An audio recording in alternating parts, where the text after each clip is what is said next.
Assalamualaikum warahmatullahi wabarakatuh. Baiklah, saya sekarang akan mempresentasikan tentang praktikum mekanika fluida dan hidrolika dengan materi analisis perubahan dasar saluran terbuka akibat variasi debit pada tingkat aliran kritis dan superkritis. Pertama-tama saya akan memperkenalkan diri dulu.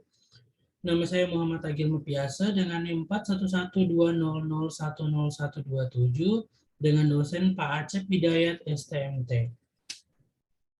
Selanjutnya kita akan masuk pada pendahuluan yang dimana debit yang mengalir pada suatu penampang terbuka lebih mudah diamati dibandingkan debit pada penampang tertutup. Namun untuk analisanya justru kebalikannya, debit air adalah kecepatan aliran zat cair persatuan waktu. Debit juga definisikan sebagai hasil perkalian antara kecepatan dan luas penampang. Semakin besar kecepatan dan luas penampang, maka akan semakin besar pula debit yang dihasilkan. Kecepatan itu sendiri adalah besaran jarak yang ditempuh pada waktu. Fenomena bentuk dasar pada sungai sering kita jumpai dalam morfologi sungai. Akibat dari perubahan volume, angkutan sungai dapat menyebabkan bentuk dasar sungai berubah-ubah. Angkutan sedimen dasar terjadi dipengaruhi oleh kondisi aliran meliputi aliran, kemiringan dasar saluran, serta variasi komposisi sedimen dasar. Tujuan dari penelitian ini untuk mengetahui pengaruh kecepatan aliran dan perubahan bentuk dasar saluran terbuka pada kondisi kritis dan dengan debit yang berbeda. Selanjutnya kita masuk pada tinjauan pustaka. Dalam tinjauan pustaka terdapat saluran terbuka, yaitu saluran yang mengalir air dengan suatu permukaan bebas disebut saluran terbuka. Kajian tentang perilaku aliran dikenal dengan mekanika fluida atau fluida mekanis. Selanjutnya ada bentuk dasar. Bentuk dasar seluruh adalah konfigurasi yang ditemukan pada dasar sungai sebagai hasil dari kumpulan ukuran partikel yang tidak teratur. Selanjutnya di sini terdapat transport sedimen di dasar sungai akan membentuk konfigurasi dasar sungai berbentuk-bentuk konfigurasi dasar sungai memiliki karakteristik dan hukum yang teratur dan dapat diklarifikasikan ke dalam mikrostruktur dan mikrostruktur.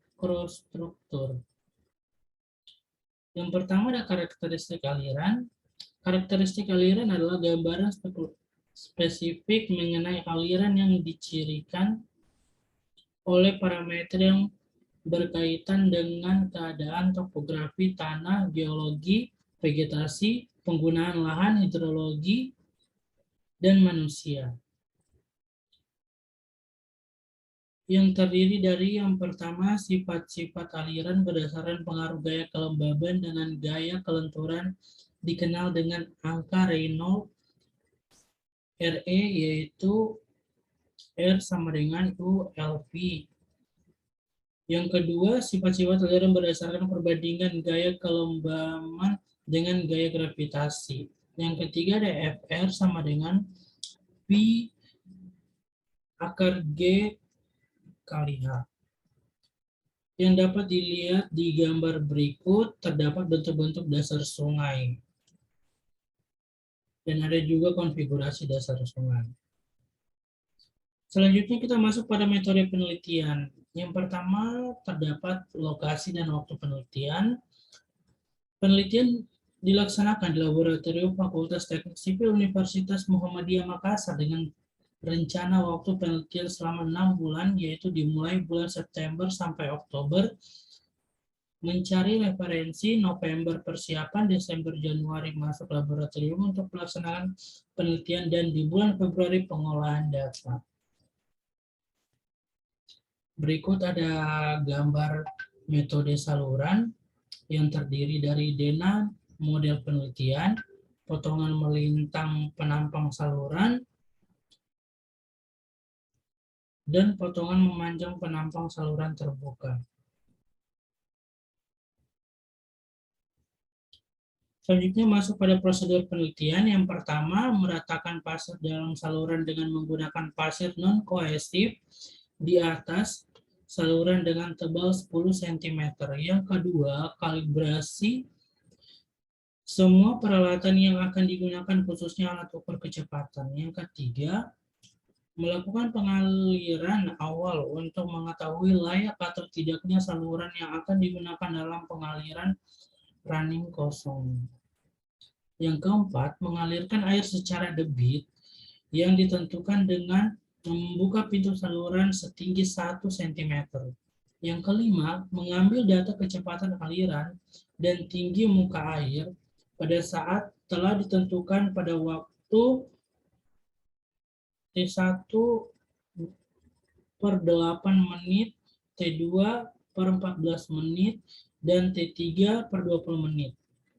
Yang keenam, memastikan pompa pada saat waktu 8 menit, waktu yang ditentukan untuk pengambilan data perubahan dasar saluran atau pencatatan data. Selanjutnya masuk pada setelah selesai pengambilan data, percobaan pertama, ulangi langkah kedua, ketiga, keenam, ketujuh, dan kedelapan sebanyak 2 kali dengan pola yang sama dan tinggi bukan pintu yang sudah ditentukan. Untuk tinggi buka pintu 1,5 cm dan untuk Q3 tinggi bukan pintu 2 cm. Berikut ada flow chart penelitian pada gambar berikut. Berikut masuk pada hasil dan pembahasan. Yang pertama, pengaliran pada saluran terbuka, yaitu hasil perhitungan bilangan flow dengan variasi debit dan waktu yang digunakan dalam penelitian dapat dilihat pada tabel berikut. Di mana ada tabel 1, perhitungan bilangan flow. Ada gambar 7, grafik hubungan angka flow dengan kecepatan.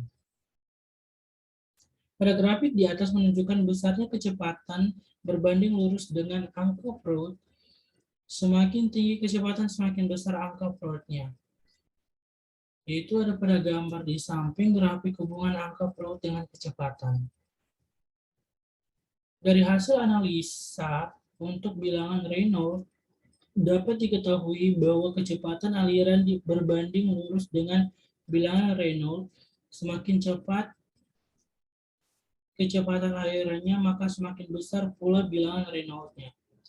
Berikut ada perhitungan bilangan Reynolds yang dapat dilihat pada gambar berikut, dan yang di bawah terdapat hubungan antar kecepatan,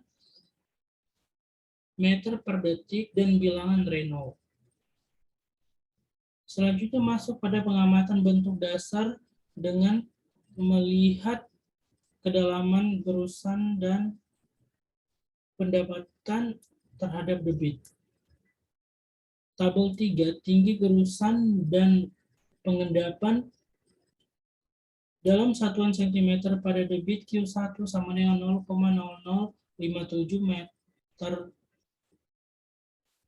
kubik per detik untuk waktu 480 detik. Berikut tabelnya.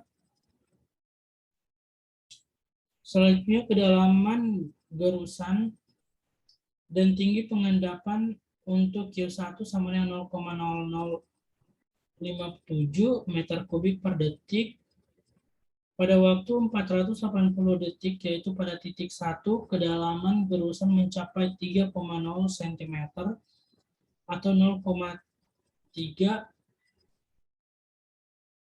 meter dan tinggi pengendapan mencapai 2,4 cm atau 0,024 meter. Untuk titik 4 kedalaman gerusannya mencapai 3,5 cm atau 0,035 meter dan tinggi pengendapan mencapai 2,6 cm atau 0,026 meter.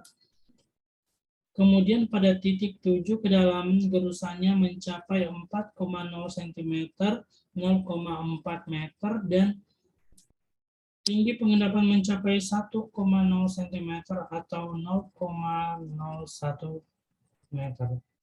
Berikut ada grafik tinggi gerusan dan pengendapan pada tingkat aliran kritis, dan yang di bawahnya terdapat grafik tinggi gerusan pada pengendapan pada tingkat aliran kritis. Baiklah, selanjutnya kita masuk pada kesimpulan. Berdasarkan dari hasil penelitian yang telah dilakukan, maka disimpulkan yang pertama, pengaruh kecepatan aliran terhadap perubahan dasar yaitu besarnya kecepatan berbanding lurus dengan angka Freud. Semakin tinggi kecepatan, semakin besar angka Freud-nya.